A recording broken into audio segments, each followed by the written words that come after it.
کہ خود کو کہتے تھے کہ ہم حب رسول کے اندر ہیں صلی اللہ علیہ وآلہ وسلم، اور یہ جو میرے مخالفین ہیں یہ گستاخان رسول ہیں، یہ گستاخ رسول ہیں۔ مذہب کا اتنا بڑا ہتھیار نواز شریف خود استعمال کرتا تھا۔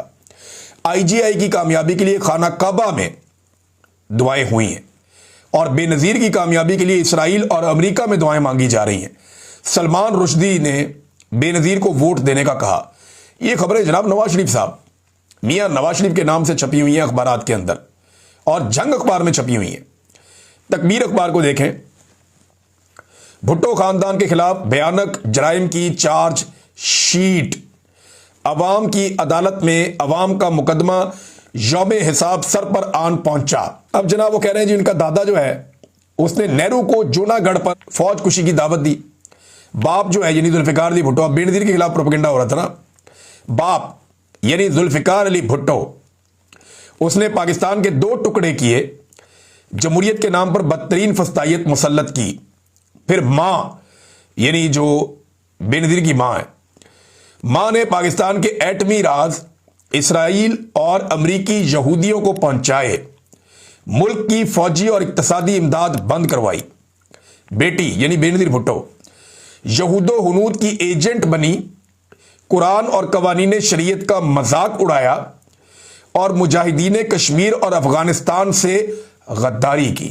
یہ نواز شریف کے کارنامے بتا رہا ہوں میں آپ کو، نون لیگ کے بھائی، جو بھائی تھا بے نظیر کا ایک بھائی، اس کے بارے میں لکھا، دہشت گرد تنظیم الذوالفقار بنائی، صدر ضیاء الحق شہید کے طیارے کو تباہ کیا، ہزاروں کو قتل اور سینکڑوں کو اغوا کیا۔ شوہر آصف علی زرداری، سرکاری خزانے سے اربوں روپے لوٹے، مسٹر 10% کا بین الاقوامی خطاب پایا۔ سسر ٹھیکوں اور پٹوں اور رشوتوں کی رقم سے یورپ میں اربوں کی جائیدادیں بنائیں۔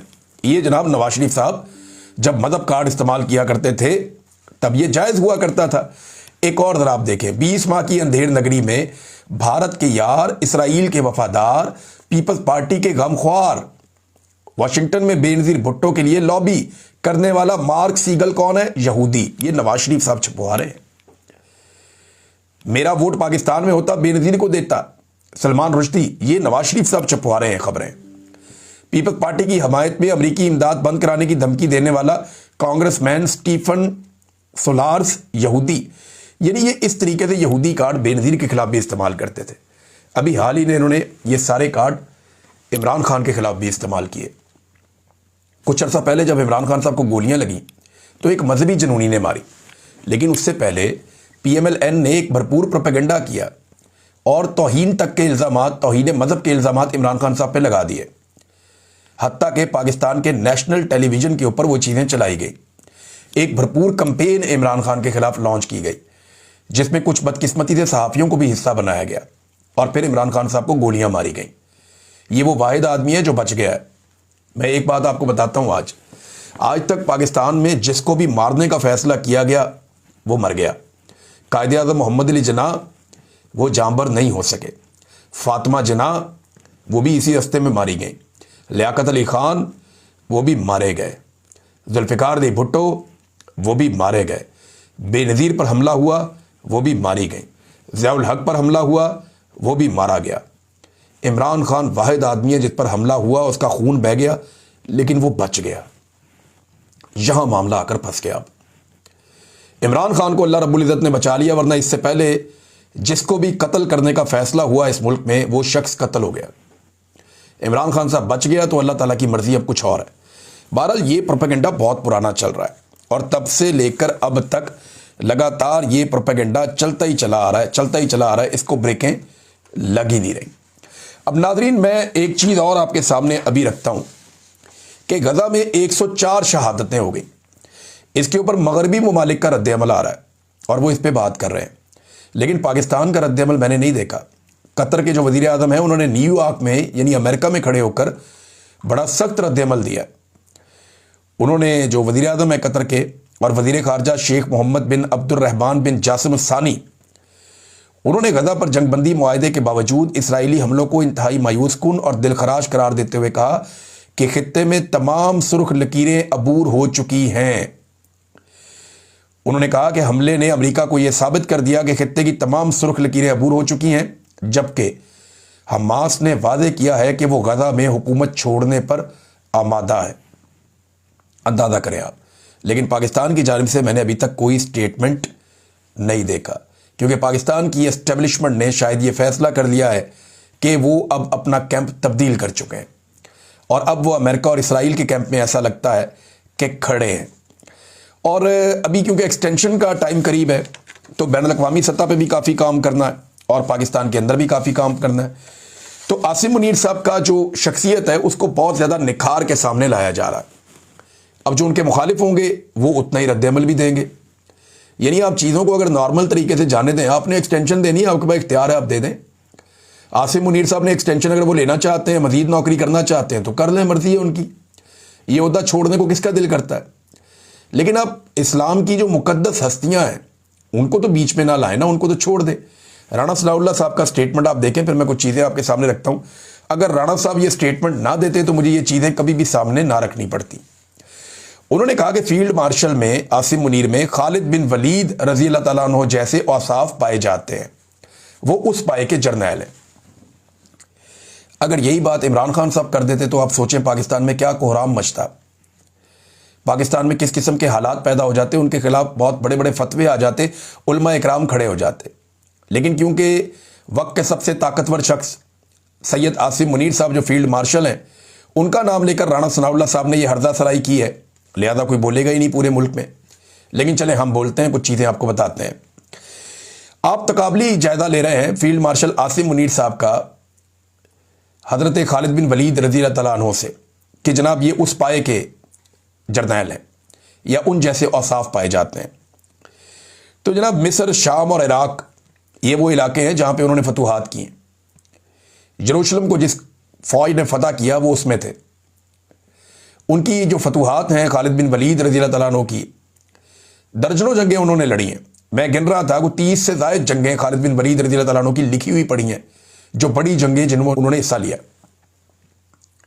بہت بڑی جنگیں انہوں نے لڑی ہیں اور بڑے زبردست جرنیل تھے. پوری دنیا آج بھی ان کو مانتی ہے. اسلامی سلطنت کو 10 سال میں انہوں نے کہاں سے کہاں پہنچا دیا. اور خالد بن ولید نے اس وقت کی 2 سپر پاوریں تھیں.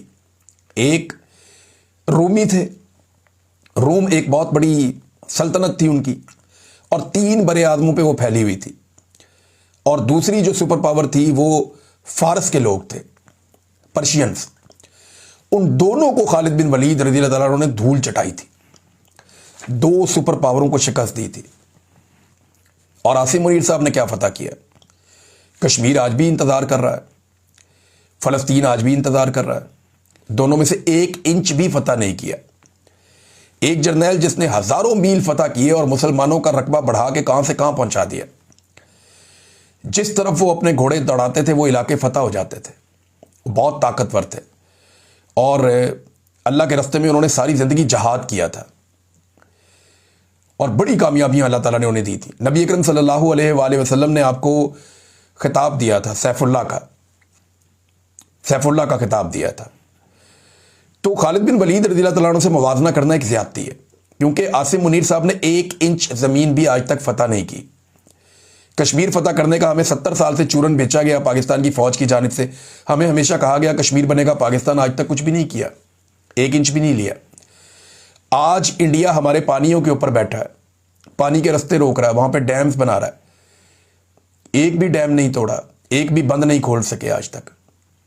ہاں طیارے ان کے ضرور گرائے ہیں, لیکن یہ انڈیا نے پہل کی تھی اور ان کے طیارے گرے. لیکن ہم نے کیا فتح کیا, ہم نے کیا حاصل کیا؟ کیا آج انڈیا نے ہمارے پانی نہیں روکے ہوئے؟ یا تو پاکستانیوں کے اوپر اٹیک کیا جا رہا ہے. عاصم منیر صاحب نے کیا فتح کیا؟ 8 فروری 2024 کا الیکشن فتح کیا. پاکستان کی سب سے بڑی پولیٹیکل پارٹی کو اٹھا کے سب کو جیلوں میں ڈال دیا, یہ فتح کیا. 26 نومبر ہمارے سامنے ہے, 9 مئی ہمارے سامنے ہے, ابھی یہ سانحہ مرید کے ہمارے سامنے ہیں, جگہ جگہ ہونے والے ڈرون حملے ہمارے سامنے ہیں, اور افغانستان سے ایک جنگ ہم شروع کرنے جا رہے ہیں. تو یہ موازنہ بنتا نہیں ہے. میرے خیال میں زیادتی ہے جو رانا ثناء اللہ صاحب نے کی ہے. تو جب آپ زیادتی کریں گے تو ہمیں ریکارڈ سیدھا کرنا پڑے گا. ہمیں کوئی اعتراض نہیں ہے, آپ عاصم منیر صاحب کی دن رات تعریفیں کریں, جتنی مرضی تعریفیں کریں, لیکن جب آپ اسلام کی مقدس ہستیوں کو صحابہ اکرام رضوان اللہ علیہ اجمعین کے ساتھ آپ لا کر ملائیں گے نا, یا ان کی مثالیں دیں گے, تو پھر ہمیں مجبوراً جو فیکٹس ہیں وہ آپ کے سامنے رکھنے پڑیں گے. اور فیکٹس بڑے تلخ ہیں، ان کے اوپر پھر بات نہ ہی ہو تو بہتر ہے۔ اور دیکھیں نا، خالد بن ولید رضی اللہ تعالیٰ عنہ کو حضرت عمر فاروق رضی اللہ تعالیٰ عنہ نے اس موقع پر سپہ سالاری سے ہٹایا جب مسلمانوں کو یہ لگنا شروع ہو گیا تھا کہ فتح خالد بن ولید رضی اللہ تعالیٰ عنہ کی وجہ سے آتی ہے۔ جب مسلمانوں کو یہ لگنا شروع ہو گیا تھا کہ خالد بن ولید رضی اللہ تعالیٰ عنہ کی وجہ سے یہ ساری فتوحات مل رہی ہیں، تو آپ نے عین جنگ کے موقع پر حضرت ابو عبیدہ بن جراح رضی اللہ تعالیٰ عنہ کو بنا دیا سپہ سالار، اور اس کے باوجود خالد بن ولید رضی اللہ تعالیٰ عنہ ان کے ساتھ مل کر جنگوں میں حصہ لیتے رہے اور بڑے عام مشورے بھی دیتے رہے، بڑے زبردست مارکے بھی سر کرتے رہے۔ تو جرنیل تو جنگ کے بیچ میں بھی تبدیل کیا جا سکتا ہے، اور خالد بن ولید رضی اللہ تعالیٰ عنہ جیسا جرنیل اگر تبدیل کیا جا سکتا ہے تو عاصم منیر صاحب کی تو اوقات ہی کوئی نہیں، کچھ بھی نہیں ہے، پاؤں کی دھول بھی نہیں ہے۔ تو یہ میں، کیونکہ آپ نے مثال دی تھی رانا ثناء اللہ صاحب، تو اگر آپ نے شکریہ ادا کرنا ہے عاصم منیر صاحب نے یا ISPR نے اس معاملے میں، تو وہ رانا ثناء اللہ صاحب کا شکریہ ادا کرے، کیونکہ میں نے ان کا ریکارڈ درست کیا ہے اور یہ بہت ضروری تھا۔ اب ناظرین آ جائیں، یہ جو افغانستان کے ساتھ ایک ہمارا ایڈونچر چل رہا ہے، یہ شروع ہوتا ہے اس دن جب ڈونلڈ ٹرمپ اس خواہش کا اظہار کرتے ہیں کہ ہمیں چاہیے بگرام ایئر بیس، تو افغانستان منع کر دیتا ہے۔ اس کے فوراً بعد خواجہ آصف صاحب اچانک کہتے ہیں کہ افغانستان ہمارا دشمن ملک ہے، اور پاکستان کی جانب سے افغانستان کے ساتھ حالات خراب ہونا شروع ہو جاتے ہیں۔ اب جو خواجہ آصف صاحب نے ایک سٹیٹمنٹ دیا نا، جو ٹویٹ کیا، یہ انگریزی زبان ہم نے بڑے غور سے پڑھی، میری اور بھی بہت سارے جرنلسٹ ہیں، ان سے بات ہوئی، بہت سارے ایسے لوگ جو بڑے پیارے دوست ہیں ان سے بھی بات ہوئی۔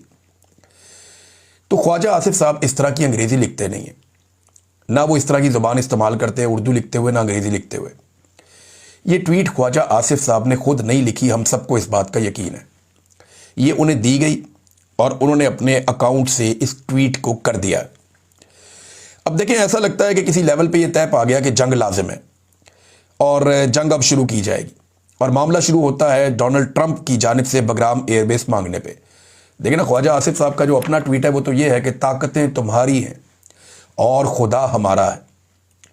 کل تک وہ یہ کہہ رہے تھے، افغان طالبان نے جب فتح حاصل کی اور امریکنز وہاں سے نکلے نامراد ہو کر، اس وقت انہوں نے یہ کہا تھا کہ طاقتیں تمہاری ہیں اور خدا ہمارا ہے۔